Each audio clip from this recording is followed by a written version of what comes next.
bombastic side-eye, criminal offensive side-eye.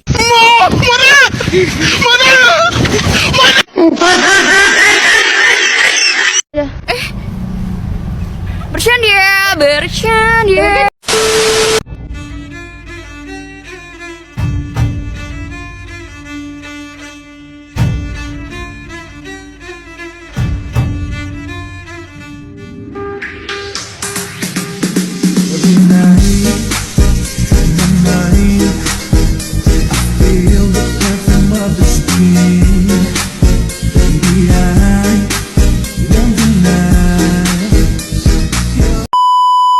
Kami akan melakukan analisis perkembangan pemikiran filsafat, meliputi ciri khas pemikiran filsafat, tokoh-tokoh, beserta pokok-pokok pikirannya. Dari sejak filsafat pada masa Yunani kuno, filsafat pada abad pertengahan, hingga filsafat pada masa Renaissance dan filsafat di dunia timur. Filsafat Yunani kuno adalah periode awal filsafat yang berlangsung dari abad ke-6 sebelum Masehi hingga abad ke-3 sebelum Masehi. Periode ini ditandai dengan munculnya berbagai pemikiran filsafat yang fundamental dan berpengaruh terhadap perkembangan filsafat di masa-masa selanjutnya. Berikut beberapa ciri khas pemikiran filsafat pada Yunani kuno. Rasio dan logika. Filsuf Yunani kuno menekankan pentingnya rasio dan logika dalam pencarian kebenaran. Para filsuf Yunani kuno percaya bahwa kebenaran dapat dicapai melalui penggunaan akal dan logika. Kebebasan berpikir. Filsafat Yunani kuno juga ditandai dengan kebebasan berpikir dan yang tinggi. Para filsuf Yunani kuno tidak terkait oleh dogma atau tradisi tertentu. Mereka bebas untuk mengemukakan pemikiran-pemikiran mereka secara kritis dan rasional. Universalitas. Filsafat Yunani kuno tidak hanya bersifat lokal, tetapi juga universal. Para filsuf Yunani kuno tidak hanya memikirkan masalah-masalah yang dihadapi oleh masyarakat Yunani kuno, tetapi juga masalah-masalah yang bersifat universal. Berikut beberapa tokoh filsafat Yunani kuno yang pemikirannya paling berpengaruh. Thales, 624 sampai 546 sebelum Masehi, adalah filsuf pertama yang dikenal dalam sejarah. Ia dikenal sebagai bapak filsafat barat. Thales berpendapat bahwa asal mula segala sesuatu adalah air. Tokoh yang kedua yaitu Pythagoras, 570 sampai 495 sebelum Masehi, adalah filsuf dan matematikawan yang dikenal dengan teoremanya tentang segitiga siku-siku. Ia juga mendirikan sebuah komunitas yang dikenal sebagai Pythagoreanisme. Sokrates, 469 sampai 399 sebelum Masehi, adalah filsuf yang terkenal dengan metodenya dalam berfilsafat, yaitu dialog. Ia berpendapat bahwa kebenaran dapat dicapai melalui dialog dan tanya jawab.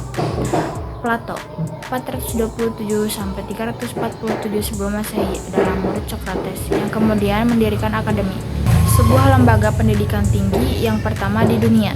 Plato berpendapat bahwa ada dua dunia, yaitu dunia nyata dan dunia ide. Aristoteles, 384 sampai 322 sebelum Masehi, adalah murid Plato yang kemudian mendirikan Lyceum, sebuah lembaga pendidikan tinggi yang juga berpengaruh. Aristoteles berpendapat bahwa ada 4 sebab, yaitu sebab material, sebab formal, sebab efisien, dan sebab final. Filsafat abad pertengahan ditandai dengan adanya pengaruh agama, yaitu agama Kristen. Filsafat abad pertengahan bersifat skolastik, artinya filsafat diarahkan untuk mendukung ajaran agama. Tokoh-tokoh filsuf beserta pokok pemikirannya diantaranya Augustinus tahun 354 sampai 430 Masehi, seorang filsuf Kristen pertama yang terkenal, mengemukakan bahwa hakikat manusia adalah ciptaan Tuhan. Tokoh filsuf yang kedua yaitu Thomas Aquinas 1225 sampai 1274 Masehi, mengemukakan bahwa akal budi dan wahyu dapat saling melengkapi dalam mencari kebenaran. Filsafat pada masa Renaissance. Ciri khas pemikiran filsafat. Filsafat pada masa Renaissance ditandai dengan semangat humanisme, artinya menjunjung tinggi martabat dan nilai-nilai kemanusiaan. Filsafat pada masa Renaissance bersifat rasional, artinya kembali menggunakan akal budi untuk mencari kebenaran. Tokoh-tokoh beserta pokok-pokok pikirannya. Niccolo Machiavelli 1469 sampai 1527, filsuf politik yang mengemukakan bahwa tujuan membenarkan cara, artinya untuk mencapai tujuan yang baik boleh menggunakan cara yang buruk. René Descartes 1596 sampai 1650, filsuf yang terkenal dengan metodenya yang disebut cogito ergo sum, artinya aku berpikir maka aku ada.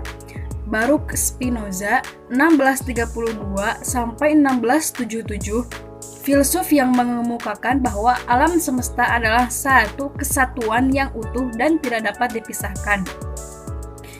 John Locke 1632 sampai 1704, filsuf yang mengemukakan bahwa pengetahuan berasal dari pengalaman, artinya manusia lahir tanpa pengetahuan.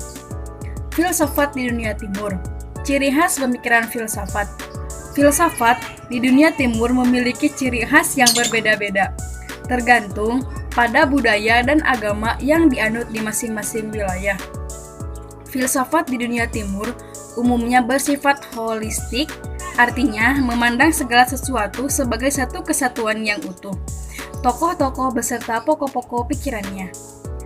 Konfusius 551 sampai 479 sampai Masehi, filsuf Tiongkok yang terkenal mengemukakan pentingnya moral dan etika dalam kehidupan. Laozi 571 sampai 471 sebelum Masehi, filsuf Tiongkok yang terkenal mengemukakan ajaran Taoisme yang menekankan keselarasan dengan alam. Buddha 563 sampai 483 sebelum Masehi, pendiri agama Buddha mengemukakan ajaran tentang pencerahan dan pembebasan dari penderitaan. Mahavira 599 sampai 527 sebelum Masehi, pendiri agama Jainisme mengemukakan ajaran tentang non-kekerasan dan penyelamatan diri.